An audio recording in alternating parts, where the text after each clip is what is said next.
मध्य प्रदेश संभावना का प्रदेश है। प्रवासी सम्मेलन और इन्वेस्टर्स मीट इसमें मील का पत्थर साबित होगा। हमने आत्मनिर्भर मध्य प्रदेश का रोड मैप तैयार किया है और उसके लिए रोजगार और अर्थव्यवस्था को मजबूत बनाने की दिशा में काम किया है। साल की शुरुआत के साथ मध्य प्रदेश के दो बड़े इवेंट मिले हैं और उन्हीं का सफल आयोजन इस वक्त चल रहा है। इस पर बात करने के लिए मध्य प्रदेश के मुख्यमंत्री शिवराज सिंह चौहान जी हमारे साथ हैं। सर, दो सफल आयोजन मध्य प्रदेश में आप कर रहे हैं। सबसे पहले यही जानना चाहूंगा सर, इतना बड़ा इवेंट मध्य प्रदेश को मिलना कैसे संभव हो पाया? मध्य प्रदेश की संभावनाएं और मध्य प्रदेश की विशेषताएं अब पूरा देश जानता है। मैं प्रधानमंत्री जी को धन्यवाद देता हूं हृदय से कि प्रवासी भारतीय सम्मेलन के लिए भी मध्य प्रदेश को चुना।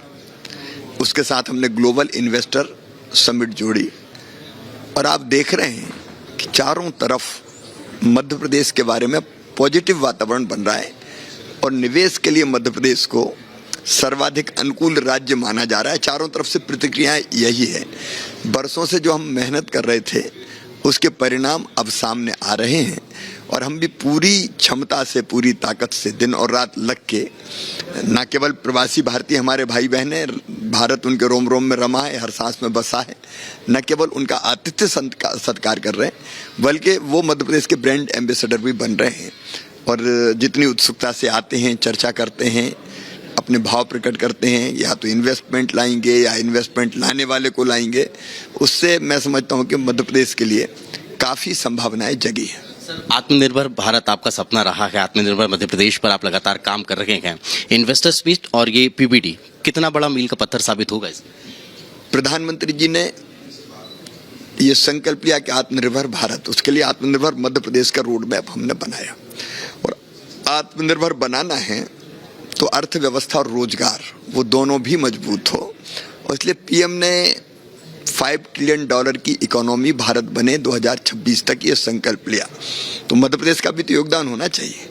हमने $550 बिलियन की इकोनॉमी बनाएंगे ये संकल्प लिया, लेकिन उसी के लिए हम प्रयास कर रहे हैं कि इंफ्रा बेटर हो, हेल्थ एजुकेशन में काम हो, गुड गवर्नेंस हो और निवेश आए, अर्थव्यवस्था बढ़े, रोजगार के अवसर बढ़ें। और मैं मानता हूं कि ये दोनों जो कार्यक्रम हैं, प्रवासी भारतीय दिवस और ग्लोबल इन्वेस्टर समिट, इस दिशा में मील के पत्थर की तरह काम करेंगे। सर, व्यस्तताएं चूंकि आपकी, लेकिन इन्वेस्टर्स मीट पर अगर हम बात करें तो बहुत लंबे समय से चल रही है। इस बार आप लार्ज स्केल पर कर रहे हैं, इसमें क्या अलग रहने वाला है इस बार? पहले तो मध्य प्रदेश आते नहीं थे लोग, बहुत मनाना पड़ता था, तो सड़कें नहीं थी, बिजली नहीं थी, पानी नहीं था कांग्रेस के ज़माने में। अब उन सब चीज़ों का हमने इंतजाम कर लिया है।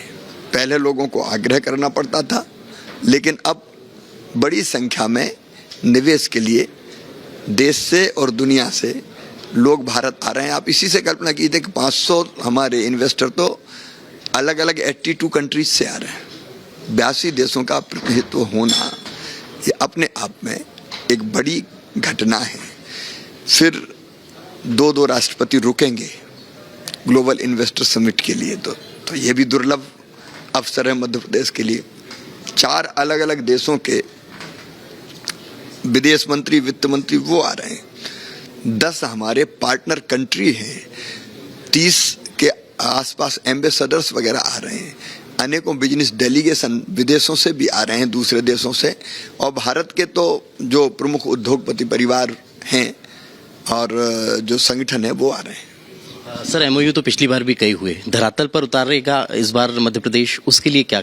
देखिए, पहले भी धरती पर आए हैं 4.5 लाख करोड़ रुपए का, लगभग 4.5 लाख लोगों को रोजगार, 4.25 लाख करोड़ का निवेश मध्य प्रदेश की धरती पर हुआ है इन इन्वेस्टर समिट के कारण। अब हमको उम्मीद है कि जिस ढंग से मध्य प्रदेश आज अपनी सुविधाओं का विस्तार कर रहा है, उद्योगों को सुविधाएं दे रहा है, हमारे पास लैंड की उपलब्धता है, हमारे पास 24/7 पावर है, मध्य प्रदेश शांति का टापू है, हमारे पास पानी की व्यवस्था है, हमारे यहाँ गुड गवर्नेंस है, हमारे यहाँ मैंडेज लॉस नहीं है, हमारे पास हर सेक्टर के लिए अलग अलग नीतियाँ हैं जो इन्वेस्टर के लिए भी विन विन सिचुएशन की स्थितियाँ पैदा करती है और रियल सिंगल विंडो है।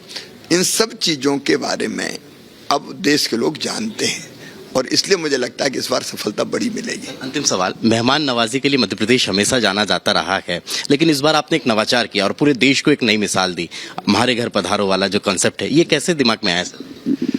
पधारो हमारे घर, जब इंदौर में बैठक लेने आया कि भाई ये जो प्रवासी भारतीय सम्मेलन होगा, तो ये केवल सरकारी आयोजन नहीं है, ये तो जनता का आयोजन है, अपने प्रदेश का आयोजन है, इंदौर का आयोजन है। आप इससे जुड़ो।